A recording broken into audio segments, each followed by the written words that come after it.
Bismillahirrahmanirrahim. Assalamualaikum warahmatullahi wabarakatuh. Alhamdulillah wassalatu wassalamu ala Rasulillah wa ala alihi wa sahbihi wa man wala amma ba'd. Ikhwatal Islam rahimakumullah, para peserta kajian Tazkiyatun Nufus yang senantiasa dirahmati Allah. Pertama-tama kita senantiasa memuji Allah Subhanahu wa taala dan bersyukur kepadanya atas segala limpahan rahmat dan hidayahnya sehingga pada pagi hari menjelang siang ini kita dapat berkumpul kembali, diberikan kesehatan dan kesempatan, kekuatan, taufik dan hidayahnya untuk bersua kembali di ruang Zoom dalam kajian program kajian Tazkiyatun Nufus. Salawat dan salam senantiasa tercurahkan kepada junjungan kita Nabiullah Muhammad Sallallahu Alaihi Wasallam serta keluarga dan para sahabatnya, para pengikutnya yang tetap setia berpegang teguh kepada sunnah-sunnah beliau dan para sahabatnya hingga hari kiamat kelak. Amin ya rabbal alamin. Ikhwatal Islam rahimakumullah. Insyaallah kita melanjutkan kembali kajian Tazkiyatun Nufus dari kitab Mukhtasar Minhajul Qasidin yang ditulis oleh Al-Imam Ibnu Qudamah Al-Maqdisi rahimahullahu ta'ala. Kita sampai pada pembahasan tentang keutamaan al-uzlah, keutamaan menyendiri atau menjauhkan diri dari keramaian orang-orang. Pada pertemuan yang lalu kita sudah menjelaskan tentang adab-adab al-uzlah, yaitu adab-adab bagi orang yang lebih memilih mengasingkan diri atau tidak memperbanyak bertemu dengan orang-orang. Ya, pada kesempatan kali ini kita akan membahas tentang keutamaan bagi orang-orang yang mengasingkan dirinya dari keramaian orang atau lebih memilih untuk tidak banyak berbaur, berkumpul-kumpul dengan orang-orang. Ya, di sini disebutkan ada 6, ya ada 6 keutamaan tidak sering berkumpul-kumpul dengan orang-orang lain. Ya, yang pertama adalah al-faraghu lil ibadah wal isti'nas bi munajatillahi subhanahu wa ta'ala. Keutamaan yang pertama adalah orang yang mengasingkan dirinya, maka dia lebih fokus untuk beribadah kepada Allah. Ya, maka tentu dia lebih fokus, lebih banyak menggunakan waktunya beribadah kepada Allah Subhanahu wa ta'ala. Karena apa? Karena dia tidak disibukkan dengan bertemu dengan orang-orang, ya, tidak disibukkan dengan berinteraksi dengan orang-orang, maka waktunya itu lebih banyak digunakan beribadah kepada Allah. Dan dia merasa tenang, merasa damai ketika dia bisa berdialog dengan Allah dengan melalui doa-doa yang dia panjatkan kepada Allah Subhanahu wa ta'ala.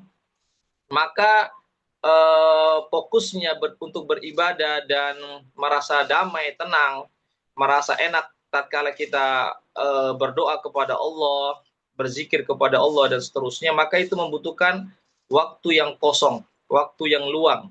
Ya, makanya perlu namanya sikap untuk menyendiri, untuk mengasingkan dari orang-orang. Karena kalau seseorang itu lebih banyak dia berinteraksi dengan orang lain, berkumpul, berbicara, bertemu dengan orang-orang lain, maka tentu tidak ada waktunya, ruangnya untuk dia fokus untuk beribadah, untuk memperbanyak ibadah. Itu tidak ada waktunya. Ya, kalaupun ada ya sangat sedikit sekali. Karena apa? Karena dia lebih banyak berinteraksi dengan orang-orang. Ya, jadi sekali lagi, jadi sikap mengambil keadaan untuk menyendiri, mengasingkan dari orang-orang, itu salah satu cara agar seseorang itu bisa memfokuskan dirinya untuk memperbanyak ibadah kepada Allah dan bermunajat atau banyak berdoa, berzikir kepada Allah Subhanahu wa ta'ala. Ya. Ada salah seorang ulama pernah dikatakan, ya, apa yang menyebabkan engkau itu menjadi orang yang zuhud dan orang yang suka menyendiri? Ya, artinya zuhud tidak tidak apanya bergeming dengan gemerlapnya dunia, ya tidak artinya tidak disibukkan dengan urusan-urusan dunia dan lebih mengasingkan diri, tidak suka untuk bergaul dengan orang-orang. Apa dikatakan al-unsu billah, karena saya merasa damai, merasa tentram bersama dengan Allah. Artinya ketika dia beribadah, dia merasakan ada ketentraman jiwa. Ketika dia berzikir, bermunajat kepada Allah, berdoa kepada Allah, mengadukan, berdialog dengan Allah, maka dia ada kedamaian, sehingga ketika itu dia lebih lebih apa namanya lebih damai ketika dia bisa menyendiri dari keramaian. Ya. Kemudian ada salah seorang tabi'in yang bernama Uwais Al-Qarni, semoga Allah merahmati beliau, pernah mengatakan, "Ma kuntu ara anna ahadan ya'rif rabbahu faya'nis bighairihi." Saya tidak pernah melihat ada seorang yang mengenal Tuhannya lalu dia merasa damai tatkala bukan bersama dengan Tuhannya.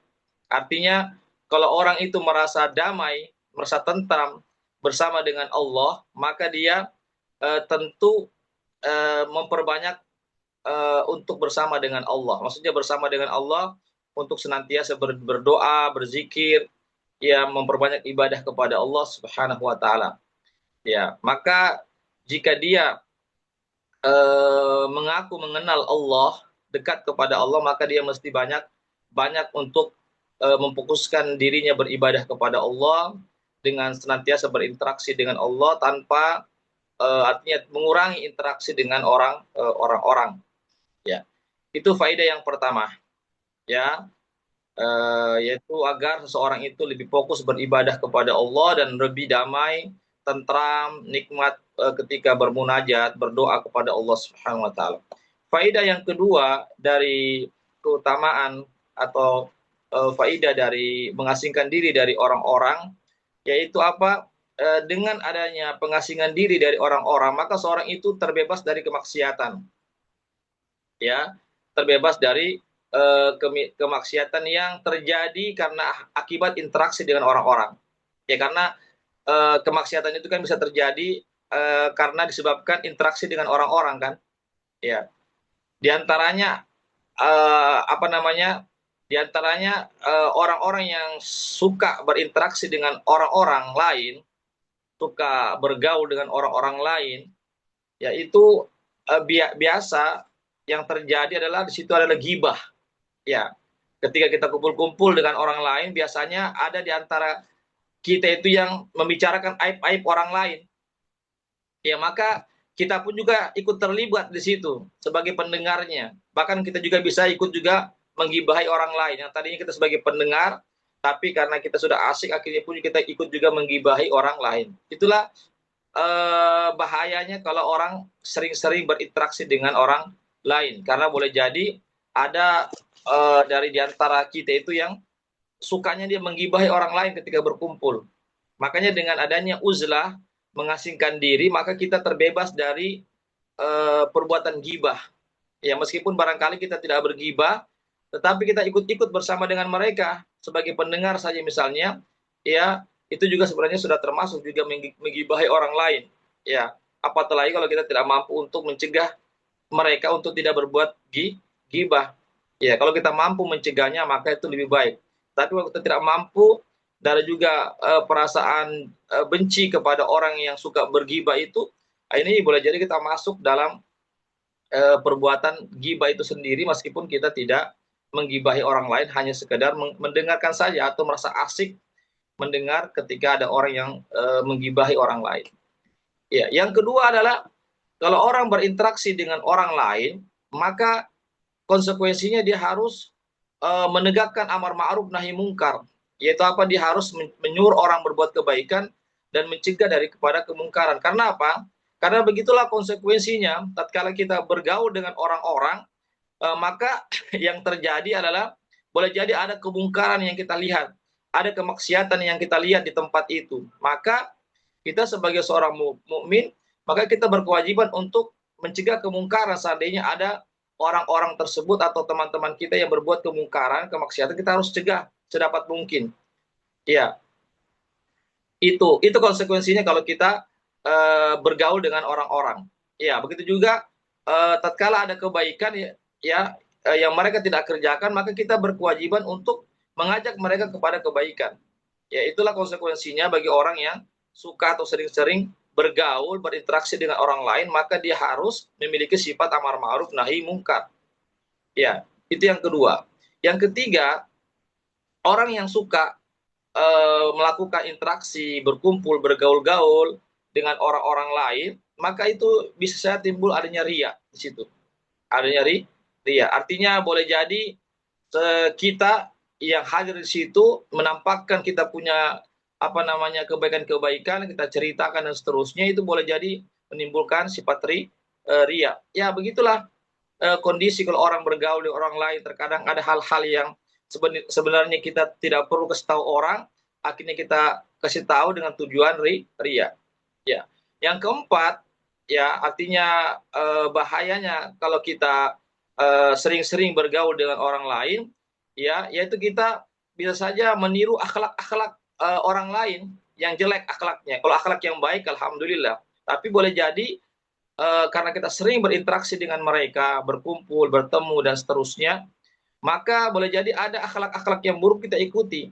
Ya, sebagaimana Nabi mengatakan, al-mar'u ala dini khalili.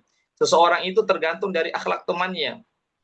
Ya, maka kata Nabi, falyandur ila man yukhaliluhu, maka hendaklah seorang itu memperhatikan kepada siapa dia berteman, dengan siapa dia bergaul. Ya, artinya kalau kita bergaul dengan orang-orang jahat, kita akan lambat laut menjadi orang yang jahat. Kalau kita bergaul dengan orang-orang yang malas beribadah, maka lambat laun kita juga akan malas beribadah. Kecuali kalau kita punya kemampuan untuk mengubah mereka, mengajak mereka kepada kebaikan. Tetapi kalau kita juga iman kita lemah, kita juga tidak punya kemampuan, keberanian untuk mengajak mereka kepada kebaikan, untuk mencegah daripada kemungkaran, maka kita akan larut sedikit demi sedikit bersama mereka, apalagi kalau mereka memiliki akhlak-akhlak yang buruk. Ini yang harus kita perhatikan, khususnya bagi orang-orang yang sering bergaul dengan orang lain. Kemudian faedah yang ketiga yang kita bisa dapatkan dari keutamaan kita menyendiri dari keramaian orang, yaitu kita terbebas dari fitnah dan permusuhan. Ya, kenapa bisa adanya fitnah yang terjadi, adanya permusuhan, pertengkaran, pertikaian, itu disebabkan karena sering-seringnya bertemu, ya, sering-seringnya berinteraksi dan seterusnya.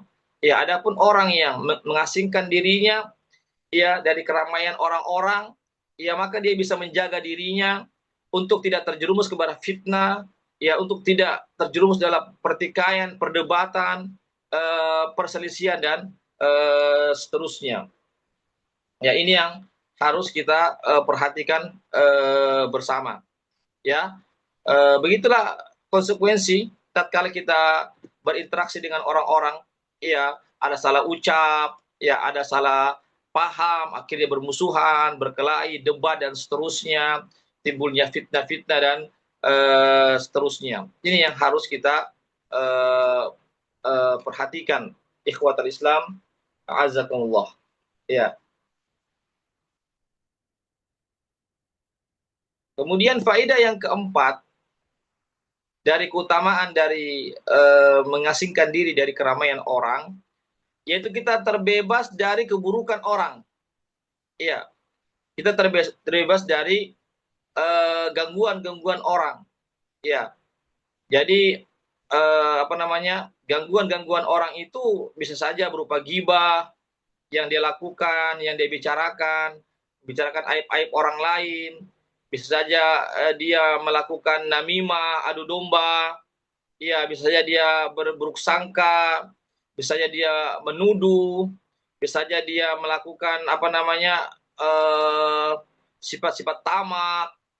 Ya, jadi orang yang sering-sering berinteraksi dengan orang lain, maka dia tidak akan terbebas dari orang-orang yang hasad, oleh musuh-musuh, dan segala bentuk keburukan-keburukan yang dia hadapi. Itulah konsekuensi bagi orang yang suka bergaul dengan orang lain. Adapun kalau kita menyendiri, ya, tidak sering bergaul dengan orang lain, maka kita akan terbebas dari gangguan orang, dari ghibah, dari namimah, dari buruk sangka, dari tuduhan-tuduhan yang tidak dibenarkan, dari ketamakan-ketamakan, dari kedustaan, dari orang-orang yang hasad, dari musuh-musuh, dari segala bentuk-bentuk keburukan yang timbul dari disebabkan karena seringnya berkumpul-kumpul dengan orang lain.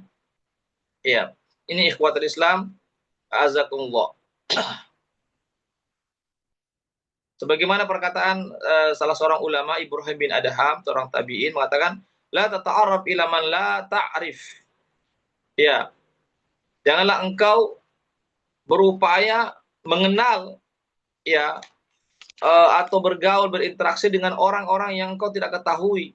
Ya, artinya jangan sampai kita berinteraksi, bermuamalah, berkumpul-kumpul dengan orang-orang yang tidak kita tahu akhlaknya. Jangan sampai dia memiliki akhlak yang buruk, ya memiliki sifat-sifat yang buruk dan seterusnya, akhirnya kita pun terkena imbasnya. Ya.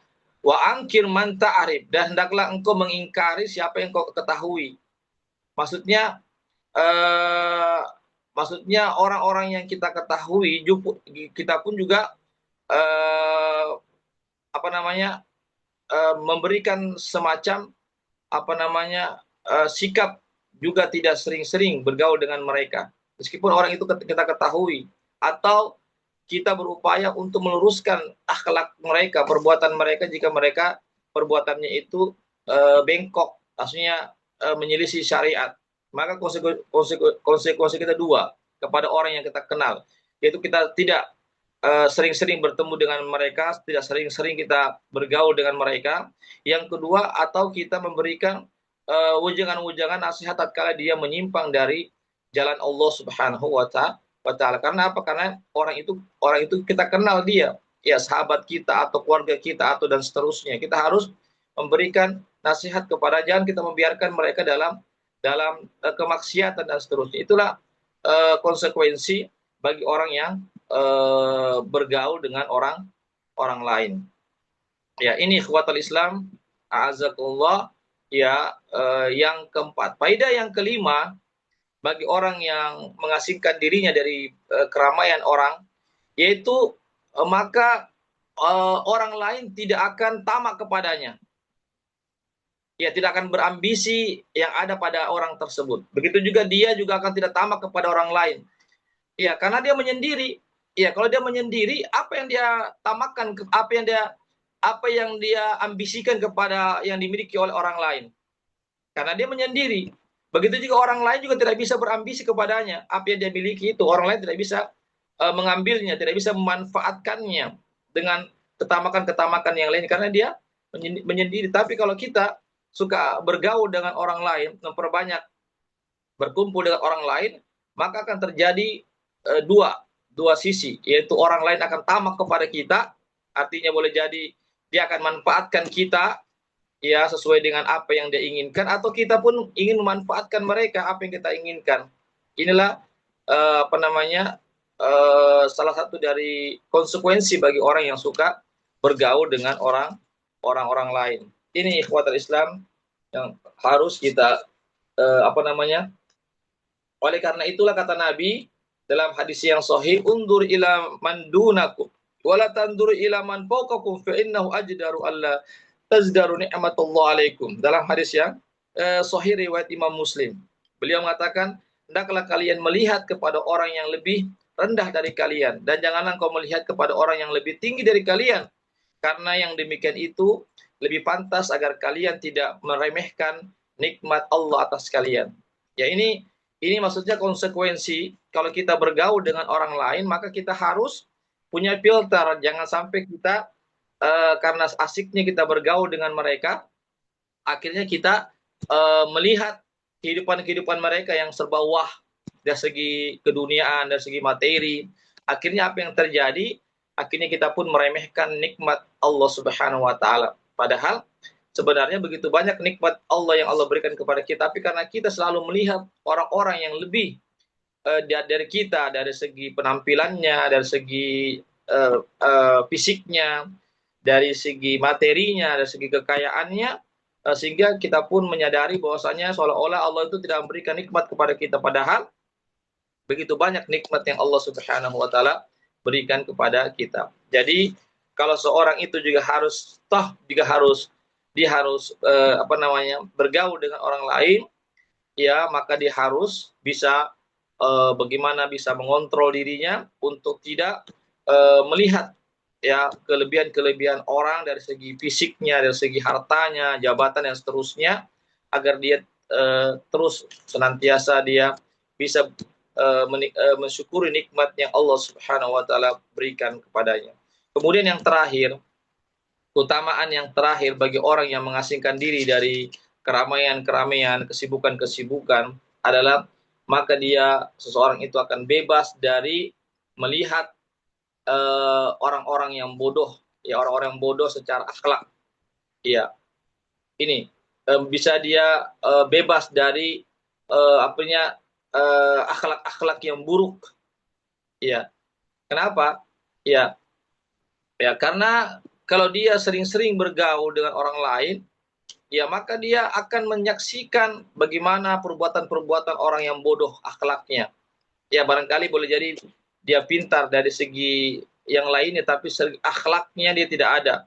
Akhlaknya, perbuatannya, kata-katanya, tindak tanduknya, ya kaki tangannya misalnya, sikap-sikapnya, ya ini semua didapatkan tatkala seorang itu bergaul dengan orang lain. Adapun orang yang menyendiri, mengasingkan dirinya dari keramaian, maka dia terbebas dari menyaksikan perbuatan-perbuatan orang yang bodoh. Jamaah sekalian, ikhwat Islam, azakumullah. Ya, jadi sekali lagi ya bukan berarti kita harus mengasingkan sama sekali dari keramaian, tapi bagaimana kita bersifat pertengahan. Ya, jangan sampai kita larut dalam perbuatan yang sering-sering bertemu dengan orang lain, sering-sering bergaul dengan orang lain, akhirnya tidak ada waktu kita yang cukup untuk beribadah, untuk menimba ilmu, untuk banyak-banyak kita bermuhasabah dan seterusnya. Ya, sekali lagi bagaimana kita menjadi orang yang wasat, orang-orang yang pertengahan, tidak juga berlebih-lebihan di dalam berinteraksi dengan orang lain, dan juga bukan juga berarti sama sekali tidak berinteraksi dengan orang lain, tetapi kita juga tempatkan kapan kita berinteraksi dengan orang lain, kapan kita harus banyak-banyak menyendiri, maka itulah yang harus kita perhatikan. Demikianlah penyampaian kami, pembahasan kami secara singkat saja dari apa yang dijelaskan dari kitab ini, ya khususnya pada poin-poinnya itu, ya ada 6 tadi keutamaan bagi orang yang mengasingkan dirinya atau tidak memperbanyak bergaul atau berinteraksi dengan orang-orang lain, tapi lebih banyak untuk menyendiri, agar lebih banyak manfaat-manfaat yang kita dapatkan. Demikian apa yang bisa kami sampaikan. Sebelum saya tutup kajian ini, kalau ada yang mau bertanya dipersilahkan.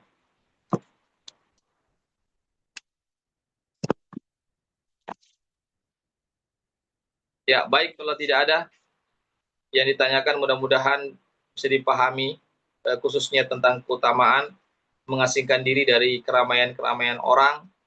Mudah-mudahan kita bisa memahami sebaik-baiknya, kita bisa menjalankan tentu sesuai dengan kemampuan kita masing-masing. Demikianlah kajian kami pada pagi menjelang siang ini. Semoga ada manfaatnya bagi kita semuanya. Tentu yang benar datangnya dari Allah saja, yang khilaf, yang salah dari kami pribadi atau dari godaan syaitan yang terkutuk. Kami akhiri dengan membaca doa penutup majelis. Subhanakallahumma wa bihamdik, asyhadu an la ilaha illa anta, astaghfiruka wa atubu ilaik. Wassalamualaikum warahmatullahi wabarakatuh.